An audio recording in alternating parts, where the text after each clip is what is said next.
Zero intercepts. On January 8, 2020, Iran launched 16 ballistic missiles at Al-Asad Airbase in western Iraq. The base was one of the largest U.S. installations in the Middle East, housing roughly 1,500 troops. These missiles flew for over 500 miles, yet not a single one was intercepted. The Patriot missile systems, the gold standard of American air defense, were completely absent or offline. Most warheads hit their mark, though some reportedly malfunctioned. For the first time in decades, a foreign military directly struck a U.S. base with impunity, and no defense rose to meet them.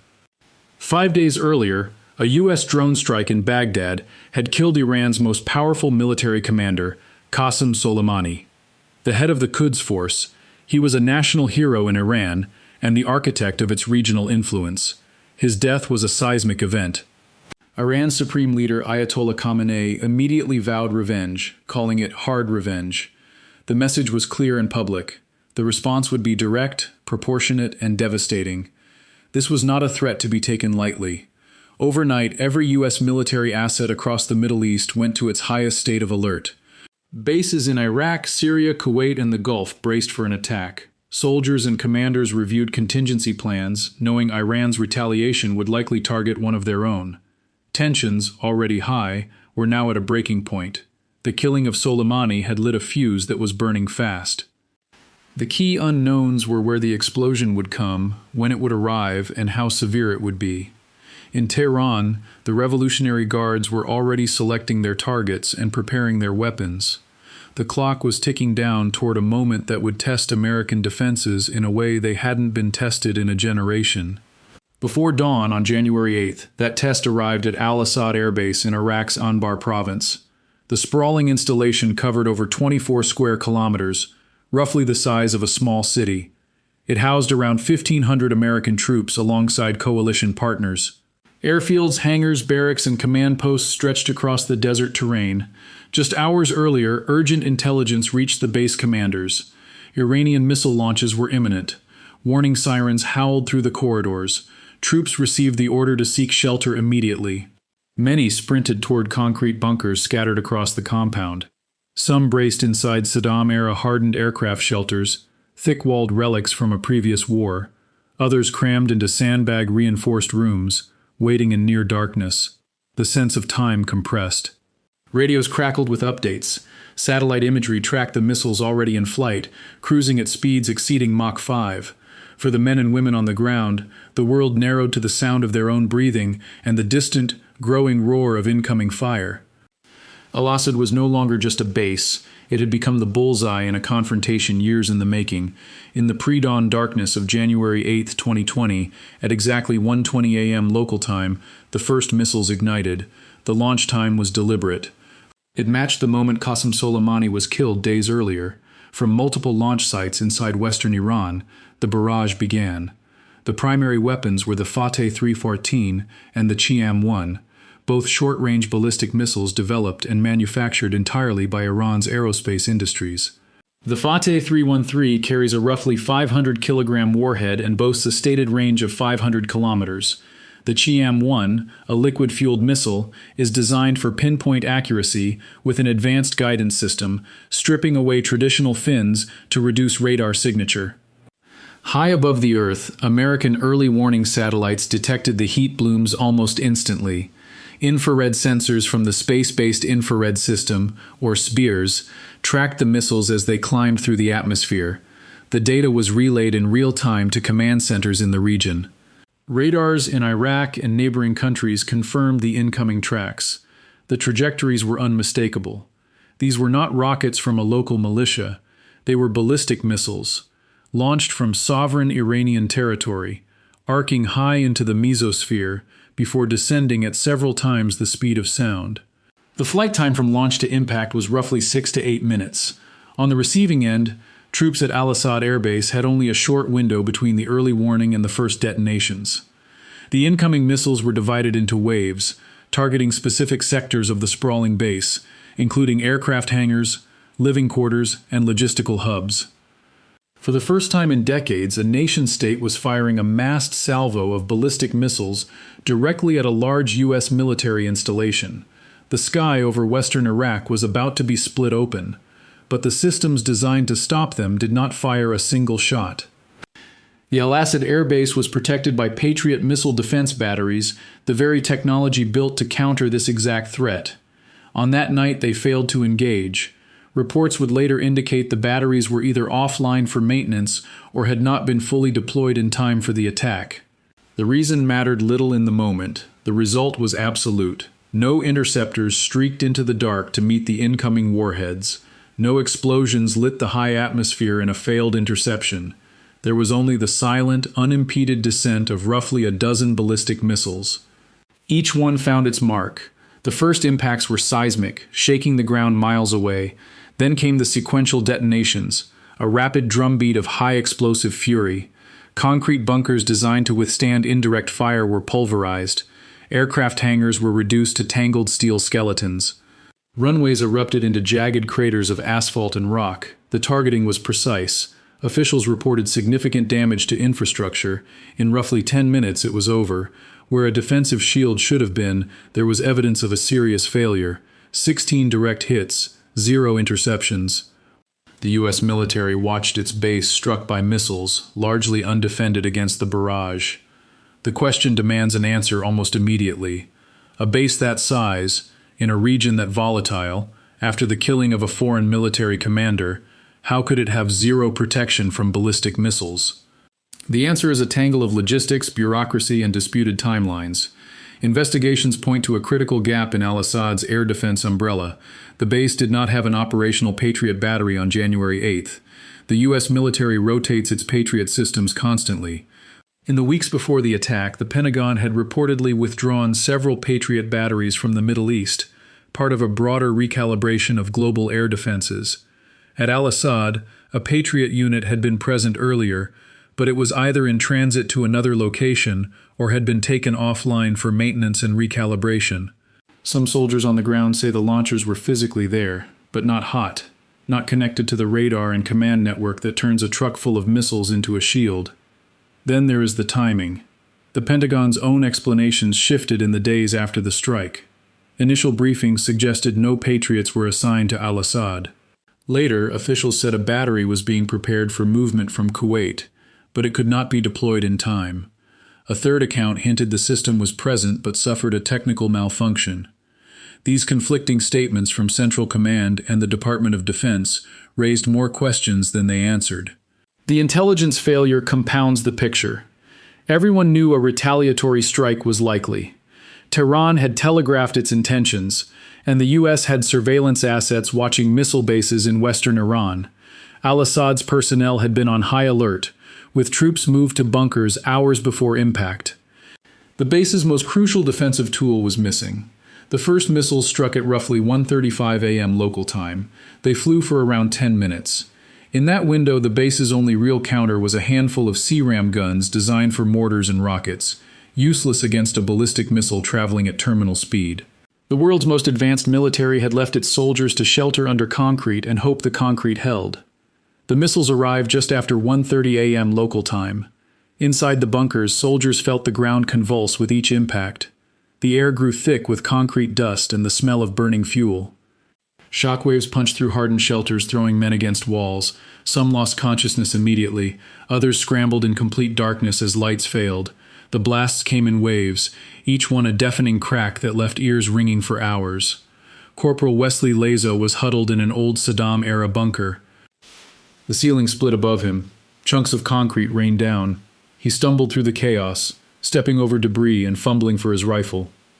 Nearby, Specialist Kimo Keltner felt his skull vibrate from a blast he never heard.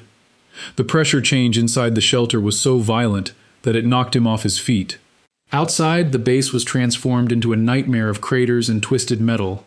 Fuel stores ignited, sending black smoke into the night sky. The attack lasted roughly 2 hours. By the time the all-clear sounded, 16 Qiam-1 missiles had turned rows of hangars and living quarters into rubble. Initial military assessments reported no casualties. That claim collapsed within days.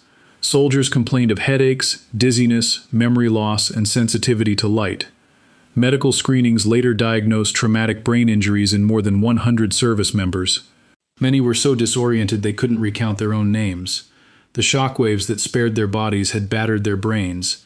The Pentagon slowly revised its numbers, but for those in the impact zone, the war had already followed them home. In the hours after the missiles struck, President Trump went on television with a three-word message: all is well. But inside the charred wreckage, a different story was written. But inside the charred husks of the base's structures, a very different, meticulously crafted story was being written in steel and concrete. This was not a failure of American technology, but a deliberate demonstration of Iranian calculation. Forensic assessments of the damage would later reveal the attack's true nature, a calibrated performance of power. The 16 missiles, which flew unimpeded through Iraqi airspace, were not aimed at barracks filled with sleeping soldiers or at the crowded command center. Instead, their guidance systems were programmed for empty hangars, taxiways, and storage facilities. In most cases, the warheads struck with a precision that signaled a significant advancement in Iran's ballistic capabilities. Analysts widely believed the intent was not a mass casualty event that would trigger an all-out war, but rather a calibrated show of force. Tehran could now, with chilling accuracy, reach a major U.S. fortress and hit exactly what it wanted to hit. It was a show of devastating potential, paired with a paradoxical restraint. The strike demonstrated, "We can touch you," while the careful target selection suggested, "But we choose not to escalate, yet." The rubble at Al-Asad served as physical proof that Iran had pierced a symbolic shield of American invincibility, while leaving a deliberate off-ramp from a wider conflict. The message was received, loud and clear. But for Washington, the message signaled something far more troubling than a symbolic wound. It exposed a catastrophic failure of deterrence. The very systems designed to shield American forces abroad had simply not functioned. At Al-Asad, Patriot missile batteries, the gold standard of air defense, were reportedly offline or not positioned to intercept. Why? Perhaps due to inadequate early warning or a deployment gap that left the base critically exposed. 16 ballistic missiles, each carrying a warhead of roughly 1,000 pounds, slammed into the facility without a single engagement. No counter missiles launched, no radar locked on. The strike shattered a long-held assumption that U.S. forward operating bases were protected by an impenetrable bubble. In reality, the shield had holes, and Iran had found them. This was not a stealthy salvo. The launch was observed by American sensors almost immediately. Yet the precious minutes needed to alert defenders and activate interceptors were not enough. The attack forced a painful reassessment. Ballistic missile defense, particularly against a volley attack, was not the seamless wall depicted in briefings. It was a brittle, reactive system heavily dependent on precise intelligence and split-second decisions. Al-Assad showed that a determined adversary with conventional ballistic weapons could strike even a high-profile base, though the site's defenses were not at full strength and personnel had warning to shelter. The rubble was not just concrete and twisted metal. It was the remains of a doctrine that had overpromised and, on that January night, catastrophically underdelivered. But the damage extended far beyond torn concrete and scorched hangars. In the weeks that followed, a quieter, less visible toll began to surface. Service members who had survived the blasts started reporting persistent headaches, dizziness, nausea, and a mental fog that would not lift. These were the signatures of mild traumatic brain injury, or TBI, caused by the immense pressure waves each missile unleashed upon impact. Initially, the official narrative suggested no casualties. President Trump stated that no Americans were harmed. Yet, on the ground, medics were quietly documenting troubling symptoms. Within days, the U.S. military evacuated roughly a dozen personnel to Landstuhl Regional Medical Center in Germany for advanced neurological screening. By late January, the Pentagon acknowledged that 50 service members had been diagnosed with TBI. That number was not final. It kept rising. By February, it passed 100. Over the following months, the tally grew to more than 200. The invisible nature of these wounds complicated everything. Troops often looked fine on the outside, so initially, many were sent back to their duties. Only later did memory gaps, mood swings, and crippling light sensitivity force them to seek help. Blast waves had rattled their brains against the inside of their skulls, shearing delicate neural connections. For some, recovery meant months of cognitive therapy and darkened rooms. For others, the symptoms never fully resolved. Al-Asad became a case study in the hidden cost of modern warfare, where survival does not guarantee wholeness. The craters were filled and runways repaired, but hundreds of American troops were left grappling with an enemy they could not see, embedded inside their own minds. The shockwaves from those impacts traveled far beyond the Iraqi desert. In Tehran, the regime claimed a decisive victory, yet behind closed doors, the calculus had shifted. The direct strike on a major USB, the base demonstrated a new willingness to cross red lines, but the absence of American fatalities raised questions about whether the escalation was carefully choreographed rather than an all-out bid for war. The attack raised the possibility that a state could launch ballistic missiles at American forces, and in some cases, avoid an immediate, catastrophic retaliation. This calibrated aggression reshaped the unspoken rules of engagement. The Pentagon quietly accelerated the dispersal of troops across smaller, less vulnerable bases in the region, reducing the concentration of forces that made al-Assad a tempting target. At the same time, the psychological deterrent of Iran's missile program was solidified. The knowledge that precision-guided munitions could penetrate a high-value military installation, regardless of its defenses, forced a strategic rethink. The era of proxy warfare expanded to include direct, measured strikes from state actors, fundamentally altering the risk matrix for any future confrontation between Washington and Tehran. The precise reason for the Patriot system's absence at Al-Assad remains classified, sealed behind operational security shields. Publicly, officials have offered no explanation, forcing analysts to weigh possibilities like a gap in early warning coordination or a quiet decision to hold back launchers. What is known is that all 16 Qiam-1 and Fateh-313 missiles struck their target footprints without being engaged by air defenses. The human cost was also hidden in plain sight. The Pentagon initially claimed 0 casualties, then quietly acknowledged that over 100 service members suffered traumatic brain injuries from the percussive blasts. That correction revealed just how difficult it is to measure damage when bunkers absorb the worst of the shock. Iran's intent remains fiercely debated. Some intelligence assessments suggest Tehran passed a warning through Iraqi intermediaries roughly 4 hours before impact, giving U.S. personnel time to move into hardened shelters. If true, the salvo was a choreographed message of revenge for Qasem Soleimani, calibrated to avoid mass death while still humiliating a superpower. Yet the missiles still hit aircraft hangars, airfield infrastructure, and a dining facility, not empty desert. That ambiguity leaves the strike suspended between performative violence and real lethal intent. Key after-action reports are locked in confidential vaults. Satellite imagery shows the scars but not the full damage beneath concrete. The true intent of the targeting, the full count of blast injuries, and the real reason the Patriots were silent remain untold. The January 8th attack stands as a stark reminder that even the most scrutinized military events often conceal more than they reveal. Open-source knowledge has strict limits, and the complete narrative may not surface for decades, if ever. That